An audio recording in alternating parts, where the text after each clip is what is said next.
आता आणखीन एक महत्त्वाची बातमी येते। प्रशांत कोरटकरला अटकपूर्व जामीन नाही। प्रशांत कोरटकरला दिलासा नाहीये। कोल्हापूर सत्र न्यायालयाने या संदर्भातला निर्णय दिलाय। छत्रपती शिवाजी महाराजांचा अवमान, इंद्रजित सावंत यांना धमकी प्रकरण गेल्या अनेक दिवसापासून गाजतंय आणि या सगळ्या पार्श्वभूमीवर प्रशांत कोरटकरच्या अडचणीत आता वाढ झाली आहे। ज्ञानेश्वर साळोखे आपले प्रतिनिधी आता आपल्या सोबत आहेत। ज्ञानेश्वर, प्रशांत कोरटकरला आता अटक होऊ शकते असं मानायचं का? विलास सर, कोल्हापूरच्या सत्र न्यायालयाने आत्ताच तो निकाल दिला। यामध्ये प्रशांत कोरटकर याचा जो अंतरिम जामीन होता तो फेटाळला गेलेला आहे। याबाबत गेल्या 3 वेळा त्या सुनावण्या पार पडल्या। या सुनावणीमध्ये दोन्ही बाजूंनी प्रचंड असा युक्तिवाद तो करण्यात आला होता।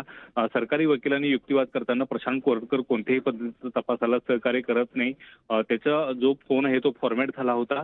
शिवाय तो जो फरार होता त्या फरार असलेले लोकेशन ते पोलिसांना तपासायचे होते आणि कोणाच्या सांगण्यावरून हे सगळं धमकी त्यांनी दिली होती याचा तपास करायचा आहे। त्यामुळे प्रशांत कोरटकर आम्हाला हवा आहे असं सरकारी वकिलांनी सांगितलं होतं।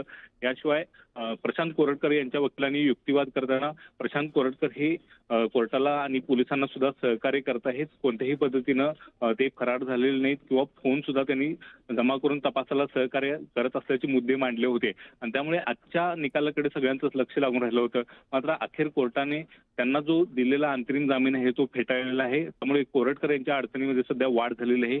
आता कोणत्याही क्षणी कोरटकर यांना अटक होऊ शकते आणि त्यामुळे कोल्हापूर पोलिसांना जो युक्तिवाद पोलिसांनी केला होता त्याला एक प्रकारचं यश आल्याचं म्हणावं लागेल आणि कोरटकर यांना आता कोल्हापूर पोलीस अटक करणार का, ताब्यात घेणार का, हे सुद्धा पाहणं महत्त्वाचं असणार आहे। मात्र एकूणच गेल्या 3 सुनावणीमध्ये या संदर्भातले मोठा युक्तिवाद तो दोन्ही बाजूंनी पार पडला होता। सुरुवातीला कोर्टाने पहिल्याच दिवशी ज्यावेळी ऍप्लिकेशन केलं होतं त्याच दिवशी ते कोरटकरना अंतरिम जामीन मंजूर केला होता। त्यामुळे 11 मार्चपर्यंत कोरटकरना संरक्षण मिळालं होतं। त्यानंतर पुन्हा ते संरक्षण वाढवत आजपर्यंत त्यांना संरक्षण होतं।